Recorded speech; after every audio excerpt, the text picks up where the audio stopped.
Good morning student. हमारा जो topic चल रहा है विश्व की जनसंख्या, उसके अंतिम पक्ष पर हमारे अध्ययन करेंगे, जिसका नाम है जनसंख्या वृद्धि। क्या नाम है? जनसंख्या वृद्धि। इससे संबंधित प्रश्न बड़े भी पूछे जा सकते हैं, छोटे प्रश्न तो आते आते हैं इसके संदर्भ में, ठीक है ना। अब जनसंख्या वृद्धि क्या होती है? जनसंख्या वृद्धि, तो जनसंख्या वृद्धि के अंतर्गत जो नाम दिया जाता है वो ये दिया जाता है कि जनसंख्या में होने वाला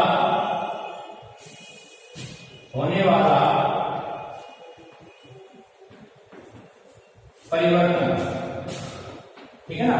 तो जनसंख्या में होने वाले परिवर्तन को किस नाम से जाना जाता है? जनसंख्या वृद्धि के नाम से जाना जाता है ना। बहुत से कारण हो सकते हैं जिसके कारण जनसंख्या में क्या हो सकता है, परिवर्तन हो सकता है। और इसमें भी क्या होता है, ये जो परिवर्तन होता है ये निश्चित समय में होता है। कब होता है? निश्चित समय में, ठीक है ना। इसका विशेष ध्यान रखना।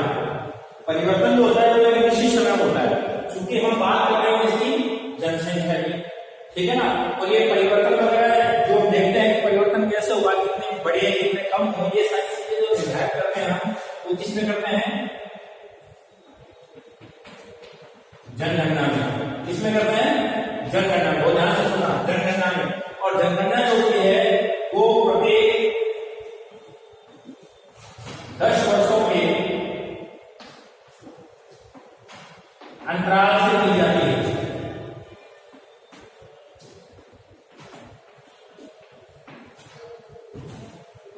भारत में, ठीक है ना। अब एक चीज ध्यान रखना, जनसंख्या जो है वो भारत में प्रत्येक 10 वर्षों के अंतराल से की जाती है। अब विश्व में अलग अलग देशों के मापदंड अलग अलग हो सकते हैं। कहीं जनगणना 10 सालों के अंतराल से की जा रही है, कहीं जनगणना 5 सालों के अंतराल से की जा रही है, कहीं 7 सालों के अंतराल से की जा रही है, कहीं 6 सालों के अंतराल से। वो वहां की जो सरकारें हैं वो वहां के संसाधनों और वहां के उपलब्ध जनसंख्या के आधार पर एक मापदंड निर्धारित करते थे। भारत में जो मापदंड निर्धारित है ये 10 वर्षों का है। तो एक जो निश्चित समय है ना, वो जनगणना का वर्ष होता है। जैसे हम पीछे बात करें 2001 में, हमको हमारी जनगणना चली 19 से 2011, तो ये निश्चित समय हो गया। क्या हो गया? एक निश्चित समय। इस निश्चित समय में क्या परिवर्तन हुए? पिछले वाले जनसंख्या और ये भी निश्चित समय है, जनगणना वर्ष को निश्चित समय। इन दोनों के बीच में जो अंतराल कितने वर्षों का है? 10 वर्षों का। तो ये 10 वर्षों का एक निश्चित समय हो गया। और इन 10 वर्षों के बीच में जनसंख्या में क्या क्या परिवर्तन हुए, उन परिवर्तनों को कहते हैं जनसंख्या वृद्धि। क्या कहते हैं? जनसंख्या वृद्धि कहते हैं।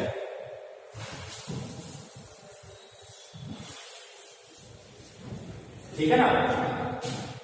अब इसमें अगर हम बात करें जनसंख्या वृद्धि की परिभाषा के रूप में बात करें, तो एक निश्चित समय में जनसंख्या में होने वाले परिवर्तन को जनसंख्या वृद्धि कहते हैं। क्या कहते हैं? किसी निश्चित समय में, किसी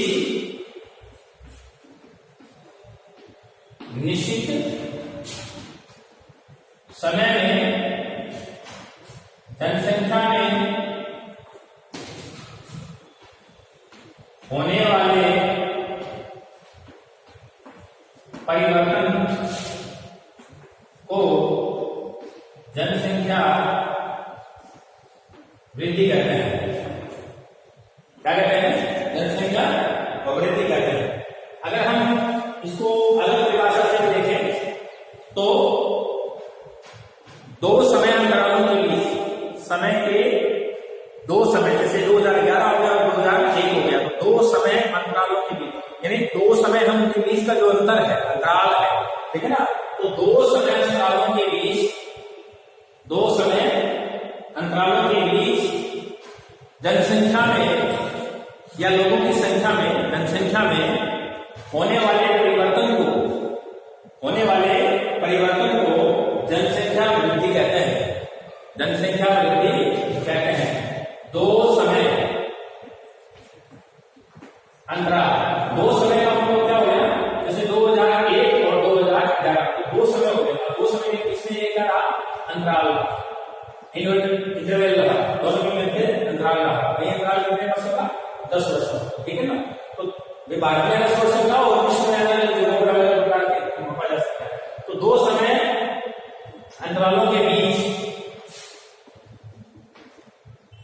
दो समय अंतरालों के बीच जनसंख्या में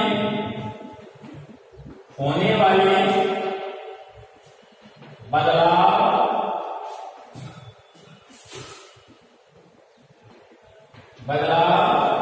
या परिवर्तन को जनसंख्या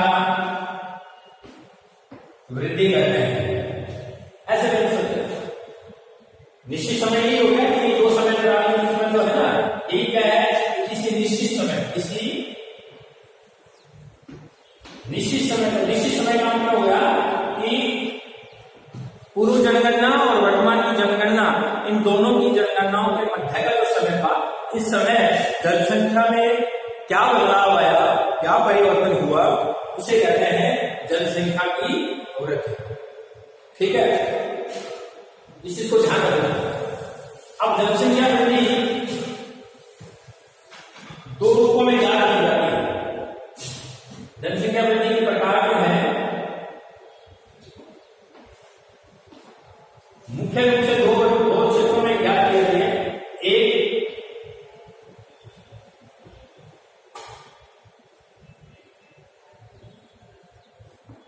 धनात्मक और एक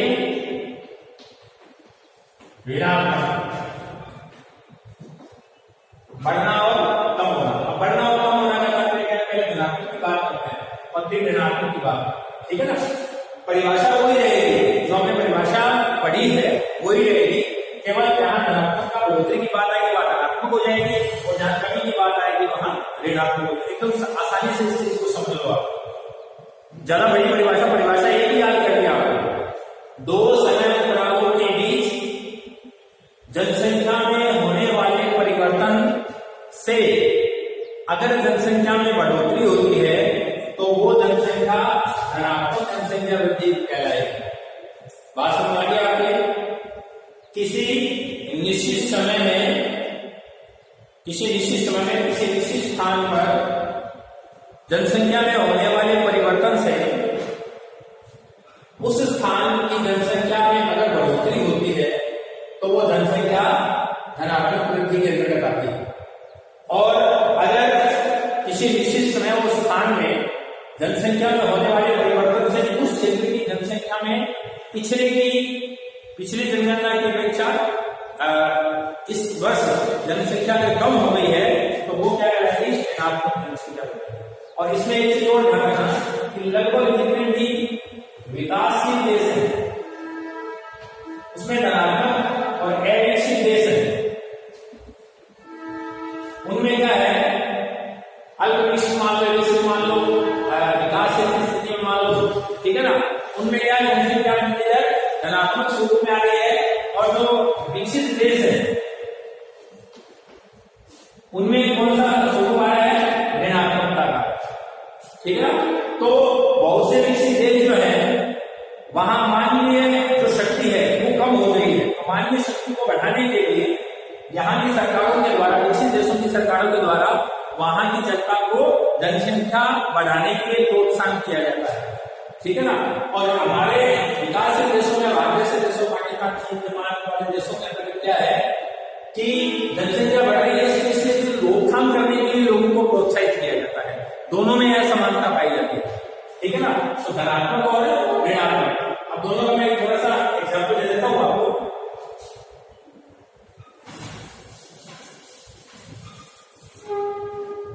जैसे विगत जो हमारी जनगणना थी, विगत हमारी जो जनगणना थी, जैसे 2001 और वर्तमान में हमारी है 2011, ठीक है। तो सूत्र लगाने के लिए क्या करते हैं कि वर्तमान की जनगणना में विविध जनगणना को घटाया जाता है, यानी माइनस किया जाता है। क्या किया जाता है? माइनस किया जाता है।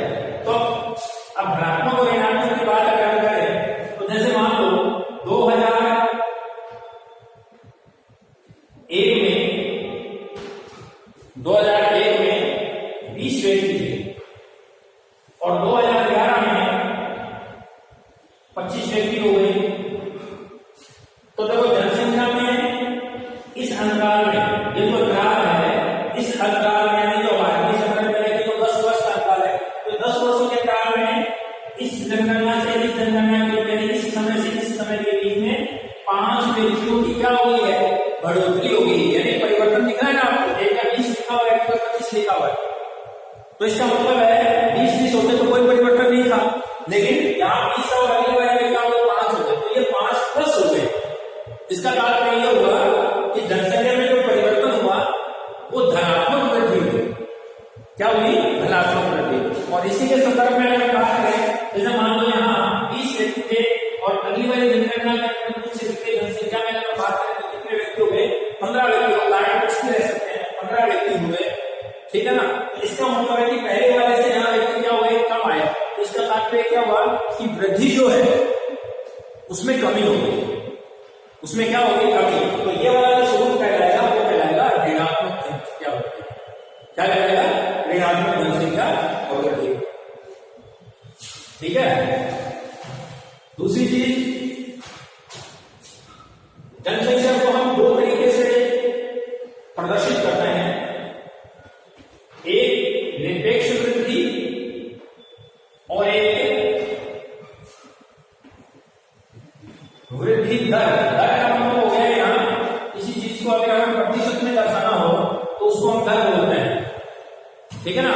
यानी कि जनसंख्या वृद्धि को हम दो तरीके से दर्शा सकते हैं, एक निरपेक्ष वृद्धि में भी और एक सापेक्ष वृद्धि में। सॉरी, जनसंख्या वृद्धि दर में प्रतिशत में, तो एक प्रतिशत में दर्शाते हैं और एक इसमें दर्शाते हैं, निरपेक्ष में दर्शाते हैं, ठीक है। अब निरपेक्ष में क्या हुआ कि जैसे संख्यात्मक वृद्धि, संख्यात्मक वृद्धि का मतलब है कि 2001 में कितनी जनसंख्या थी और 2011 में कितनी जनसंख्या। तो 2011 से भाई अभी बताए ना, वर्तमान की जनगणना में विविध जनगणना का क्या किया जाता है? घटाव कर दिया जाता है, उसको माइनस कर दिया जाता है, ठीक है ना। तो विविध वर्तमान की जनगणना कितनी है हमारी? 2011। और पिछले साल की जो जनगणना है वो हमारी कितनी है? 2001 की, ठीक है ना। तो 2011 की और ये 2001 की जनगणना है। और उसी के संदर्भ में अगर बात करें तो 2011 के अंदर जो हमारी जनगणना थी वो जनगणना थी 121.1 करोड़ लोग, ठीक है ना। और 2001 में थी वो थी 102.7 करोड़ लोग। कितने करोड़ लोग? 7 करोड़। ये 2011 की। तो वर्तमान की जनगणना में विविध जनगणना को क्या किया जाता है? घटाने से जो वृद्धि हमारे पास आती है लगभग 18.3, ठीक है ना। तो ये क्या है? निरपेक्ष वृद्धि। क्या है? निरपेक्ष वृद्धि के अंतर्गत इसको शामिल किया गया है, शामिल किया गया है, ठीक है ना। अब यहां जो मामला आ रहा है कि जनसंख्या में जो हम बिंदु ले रहे हैं वो प्रथम अक्षर ले रहे हैं, ठीक है ना। तो इसकी लंबी व्यवस्था होने के कारण का जो समूह पाया हुआ 18.3 लोग जो है वो बढ़े हैं। ये निरपेक्ष वृद्धि कहलाती है। ये क्या कहलाती है? निरपेक्ष वृद्धि कहलाती है या संख्यात्मक वृद्धि कहलाती है। क्या कहलाती है? संख्यात्मक वृद्धि कहलाती है। एक तो तरीका होता है ये, वर्तमान की जनसंख्या में जनगणना में पूर्व की जनगणना की जो संख्या थी उनको क्या क्या घटाने से जो शेष हमारे पास आता है उसको बोलते हैं निरपेक्ष वृद्धि, ठीक है ना।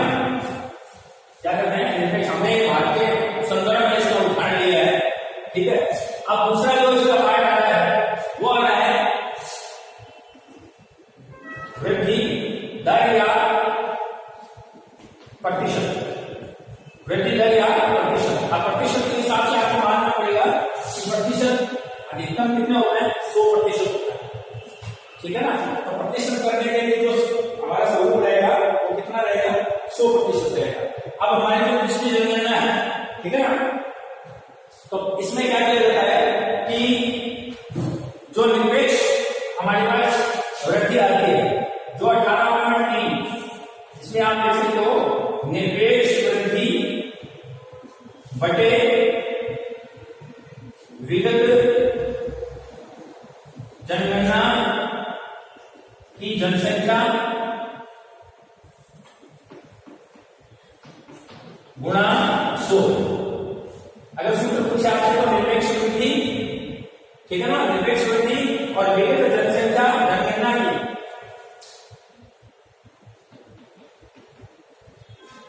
की जनसंख्या कितनी जनसंख्या थी उसको अगर हम टोटल करेंगे तो वो जो हमारे पास आएगी, ठीक है ना, तो हमें प्रति वर्ष उसका स्वरूप निकालना है, ठीक है ना। तो ये इसका क्या रहेगा, सूत्र रहेगा। एक बार दोबारा सूत्र लिख रहा हूं, निरपेक्ष वृद्धि जनसंख्या वृद्धि दर, जनसंख्या वृद्धि दर ज्ञात करने का सूत्र, ठीक है ना। तो निरपेक्ष वृद्धि जो 18 निरपेक्ष जो संख्यात्मक थी, ठीक है ना, और उसमें क्या आएगा, विगत वर्ष की, या विगत वर्ष का मतलब हो गया जो जनगणना वर्ष होता है उसको विगत वर्ष के नाम से जानेंगे। तो जनगणना वर्ष की जनगणना की जनसंख्या और गुणा कितना, 100। तो हमारे पास निरपेक्ष वृद्धि कितनी थी, 18.3, ठीक है। विगत वर्ष की जो जनगणना थी वो 102.7 थी और गुणा कितना होगा, 100। तो इसमें बराबर जो आ रहा है हमारे पास, ठीक है ना, वो आ रहा है 17.85। क्या है, 17.85 जो प्रतिशत है इसकी वार्षिक दर ये आ गई। अब ये जो दर आई है ये दशकीय वृद्धि दर है। एक चीज ध्यान रखना, ये कौन सी वृद्धि दर है, दशकीय। दशकीय का मतलब होता है कि जनगणना कितने सालों की होती है, 10 सालों की, और 10 सालों के जो काल होता है ना, ये काल, उसे क्या कहते हैं, दशक कहते हैं। क्या कहते हैं, दशक कहते हैं। यानी 10 सालों का जो काल होता है, 10 सालों का जो समय होता है उसे दशक कहते हैं, ठीक है ना। और जनगणना हमेशा 10 वर्षों के काल में भारत में की जाती है, उसी के संदर्भ में आप समझ रहे हैं। तो दशकीय का तात्पर्य हो गया ये जो कंप्लीट जो जनसंख्या वृद्धि आई है, वृद्धि दर आई है, क्योंकि प्रतिशत में करके इसको वृद्धि दर कहेंगे, तो प्रतिशत का को वृद्धि या प्रतिशत में क्या करेंगे, तो ये जो आएगी वो दशकीय वृद्धि आएगी। क्या आएगी, दशकीय वृद्धि। अब अगर हमें प्रतिवर्ष की दर निकालनी है,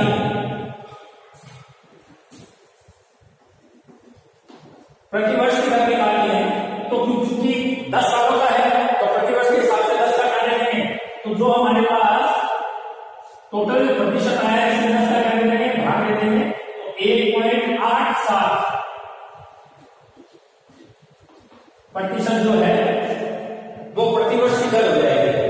ये तो दशकीय वृद्धि दर है और ये कितनी हो जाएगी, प्रतिवर्ष की दर हो जाएगी। इस तरीके से आपको आगे देकर भी पूछ सकते हैं। और ये जनसंख्या वृद्धि दर को ज्ञात करने, जनसंख्या वृद्धि दर को ज्ञात करने का ये क्या है, निरपेक्ष वृद्धि बटे विगत वर्ष की जनगणना की जनसंख्या गुणा 100, ठीक है। और उससे पहले जो थी उसको बोलते हैं निरपेक्ष वृद्धि। इसको दोनों तरीकों से निकाल सकते हैं।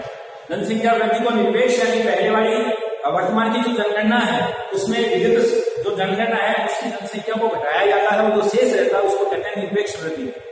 और इस निरपेक्ष वृद्धि को अगर हमें दर में ज्ञात करना है, यानी जनसंख्या वृद्धि दर ज्ञात करनी है या इसको प्रतिशत में ज्ञात करना है, तो उसके लिए जो सूत्र है वो सूत्र कौन सा है कि निरपेक्ष वृद्धि बटे विगत वर्ष की जनगणना। विगत वर्ष का मतलब जो जनगणना का वर्ष है उसके आधार पर विगत वर्ष की जनगणना की जनसंख्या गुणा 100। अब इसमें क्या था कि भारतीय संदर्भ में हमने लिया तो निरपेक्ष वृद्धि जो आई थी वो आई थी 18.3, ठीक है। और विगत वर्ष की जो जनगणना है के अनुसार जो जनसंख्या बनी हुई 102.7 और गुना 100, इसकी जो टोटल आई हमारे पास वो आई 17.81, ठीक है। अब 17.81 जो थी वो कौन सी वृद्धि कहलाती है, दशकीय वृद्धि कहलाती है।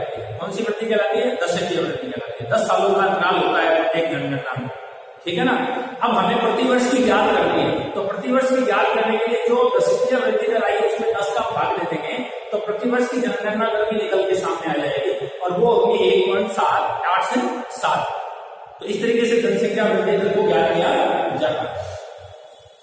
इसको ध्यान से आप काउंट करेंगे।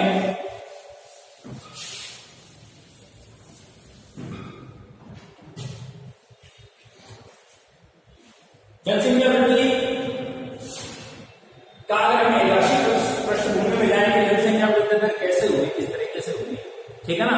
तो ये मान के चलते हैं हम कि जनसंख्या के लिए मानव की आवश्यकता पड़ती है और मानव को इस धरती पे आए हुए अनुमानों के आधार पर और जो हमारे पास पुरातत्व विभाग के जो भी अवशेष है उनके आधार पर हम बता सकते हैं कि, और इसमें भी क्या है, मानव की संख्या दी गई है, पूर्ण मानव की व्यवस्था नहीं बताई गई है कि मानव की जैसे लोग जो हैं वो धरती पे पैदा हो गए थे, है ना।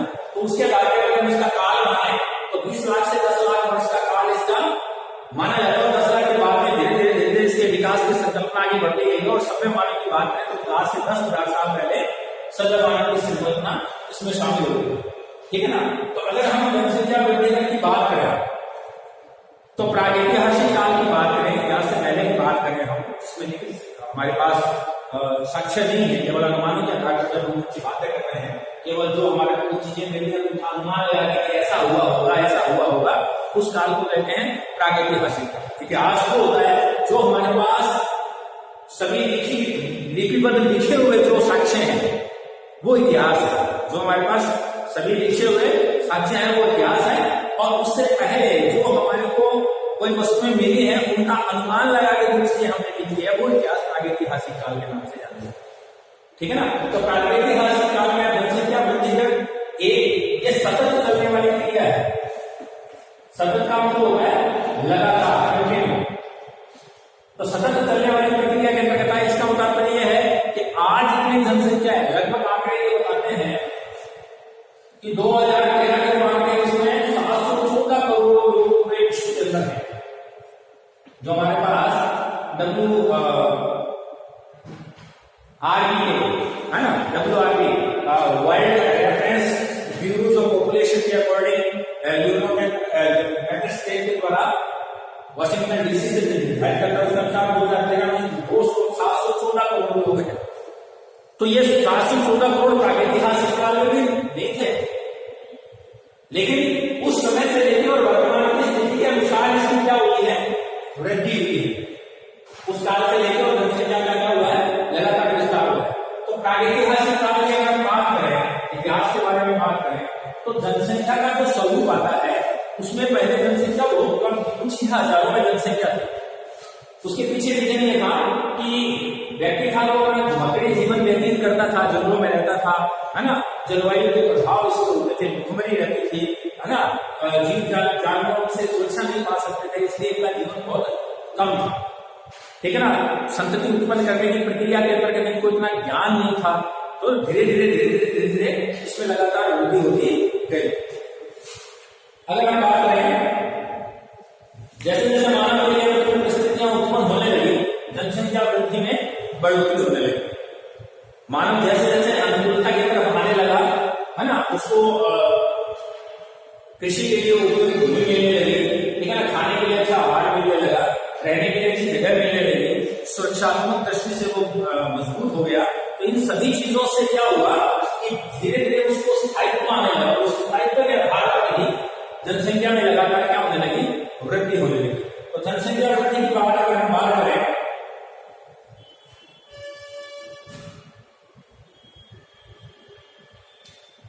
जनसंख्या वृद्धि की अगर हम बात करें तो इसमें जो जनसंख्या की प्रवृत्ति है, टेंडेंसी है जनसंख्या की, ठीक है ना। जनसंख्या वृद्धि की प्रवृत्तियां, जनसंख्या वृद्धि की प्रवृत्ति, tendency of population growth, tendency of population growth, क्या क्या प्रवृत्तियां रही जिनके कारण हम बता सकते हैं कि किस तरीके से इसका शुरू था। अगर पुराने समय की हम बात करें तो जनसंख्या के अंतर्गत लगातार क्या आ रही थी, कमी आ रही थी, यानी जनसंख्या इतनी ज्यादा नहीं थी। और अगर ये भी माने कि मानव का उद्भव कब हुआ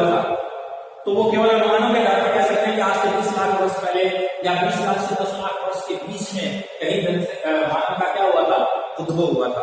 तो थोड़ा अप्रमाणिक सा है, लेकिन चूंकि हमारे पास थोड़ा कोई विज्ञानिक साक्ष्य नहीं है, उनके अनुमान के द्वारा बता सकते हैं कि 20 लाख वर्ष से लेके और 10 लाख वर्ष के मध्य इनका विकास हुआ। अधिकतम जो सीमा मानते हैं हम मानव के उद्भव की, वो 20 लाख वर्ष मानते हैं। आज से 20 लाख वर्ष पूर्व मानव का कोई अस्तित्व नहीं था। मानव 20 लाख के बाद में जो समय बीता है उसमें अपने उद्भव की संकल्पना को संचालित कर रहा है, ठीक है ना। अगर और इसका कोई प्रत्यक्ष प्रमाण भी हमारे पास नहीं है, केवल अनुमानों के आधार पर 18वीं शताब्दी के बाद में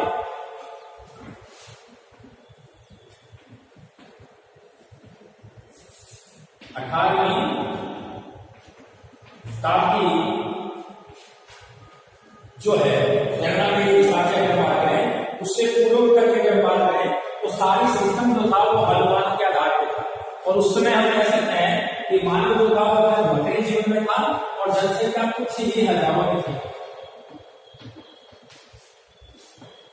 कुछ ही हजारों में मान सकते हैं कि उस समय जनसंख्या थी। वो वितरित क्या थी, अलग अलग क्षेत्रों में अलग अलग रूपों के प्रति क्या थी, वितरित थी।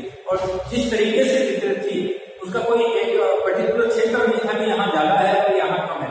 जिस प्रकार से प्रकृति में और जीव को विचरण कर रहे थे, वो उसी अवस्था में मानव जो था वो भी विचरण कर रहा था, ठीक है। तो इसके आधार पर हम मान सकते हैं कि 18वीं शताब्दी से पूर्व इसका कोई साक्ष्य हमारे पास नहीं है। केवल अनुमानों के आधार पर कह सकते हैं कि कुछ ही हजार जो लोग थे वो इस धरती के ऊपर क्या रहते हैं, माने जा रहे थे। और ये भी मानते हैं कि इसका जो आविर्भाव हुआ था मानव तो लगभग 20 से 10 लाख वर्ष के मध्य हुआ था। और जनसंख्या के अध्ययन के अनुसार अगर हमें मानना पड़े कि जनसंख्या पुराने समय में कैसी थी, वर्तमान में कैसी है, किस तरीके से, तो उसके लिए हमें जनसंख्या की प्रवृत्तियों का अध्ययन करना पड़ता है। किसका अध्ययन करना पड़ता है, प्रवृत्तियों का अध्ययन करना पड़ता है। तो प्रवृत्तियों के अध्ययन से जनसंख्या की वृद्धि को मुख्य रूप से 4 भागों में विभाजित किया गया, ठीक है ना। इसमें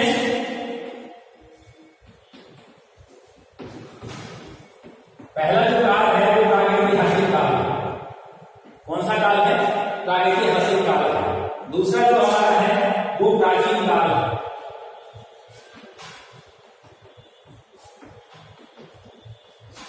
तीसरा जो हमारा है वो मध्य काल है। और चौथा जो है वो हमारा आधुनिक काल है, ठीक है ना। इस तरीके से क्या है, 4 कालों की संकल्पना इसमें की गई है, ठीक है ना। और चारों व्यवस्थाओं के अनुसार अगर हम बात करें, ठीक है ना, तो ये सबसे पुराना ऐतिहासिक शब्द को माना जा सकता है। और इसके अंतर्गत हमारे को केवल अनुमानों के साक्ष्य है कि इतिहास से पहले का जो स्वरूप आता है उसके अंतर्गत इसका शब्द है। इस समय मानव जो था वो अपनी प्रारंभिक अवस्था में था, अध्ययन करता था, भोजन सुचारू रूप से कोई उपलब्धता नहीं थी, है ना। तो मकड़ी जीवन व्यतीत करता था, ये उनका रहने के कोई उसमें बहुत ठिकाने नहीं है। इसलिए जनसंख्या में वृद्धि का जो स्वरूप आता है वो कम आता है। और इसका तात्पर्य आता है कि पूरा पाषाण काल में ही जनसंख्या का थोड़ा सा स्वरूप देखने को मिलता है। और उस समय भोजन और आर्थिक के संदर्भ में इधर-उधर घूम रहा है। इसके अलावा महाद्वीपों पर बर्फ के कम जमा होने के उपरांत भी ऑस्ट्रेलिया, दक्षिणी यूरोप, ठीक है ना, इसके अलावा पश्चिमी पूर्वी एशिया आदि में मानव का विस्तार का अनुमान लगाया जा सकता है। अगर हम अमेरिकी भूमि को छोड़ दें, एशिया में, यूरोप में, अफ्रीका में, मध्य एशिया में, इनमें जनसंख्या का क्या लगाया गया है, अनुमान लगाया गया है कि यहाँ जनसंख्या का स्वरूप उत्पन्न हुआ था, ठीक है ना। और अगर हम बात करें अमेरिका की बात करें तो पूरी पृथ्वी पर जब से हमने अमेरिका को शामिल नहीं किया है, नई दुनिया में शामिल नहीं किया है, तो कितने लोग थे, 35 लाख लोग पूरी पृथ्वी पर रहने का अनुमान माना जाता है। कितना माना जाता है, प्रागैतिहासिक काल की बात करें तो 33 लाख लोग जो है उनका अनुमान माना जाता है। इतने लोग जो है वो धरती पर उस समय थे जब अमेरिका वगैरह की खोज नहीं हुई थी, ठीक है ना। और उसके बाद 15,000 वर्ष बाद, उसके 15,000 वर्ष बाद इसकी जो जनसंख्या हुई वो 55 लाख होने का अनुमान है। माना जाता है कि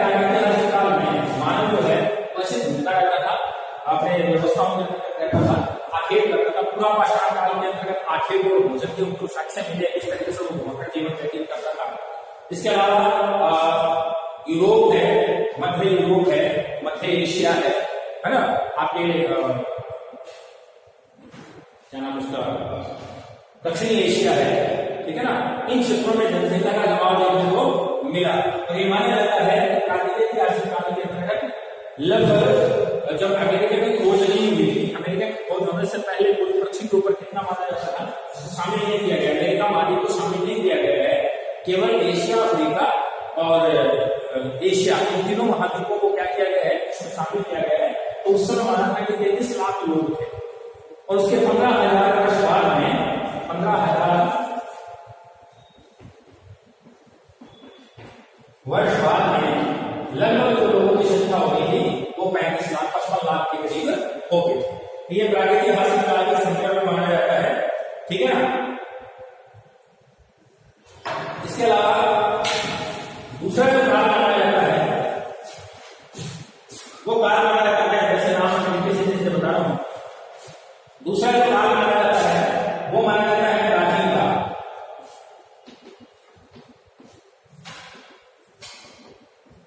कौन सा काल है? प्राचीन काल। अब प्राचीन काल में जो समय दिया गया है वो आज से लगभग 6 से 8,000 साल का दिया गया है।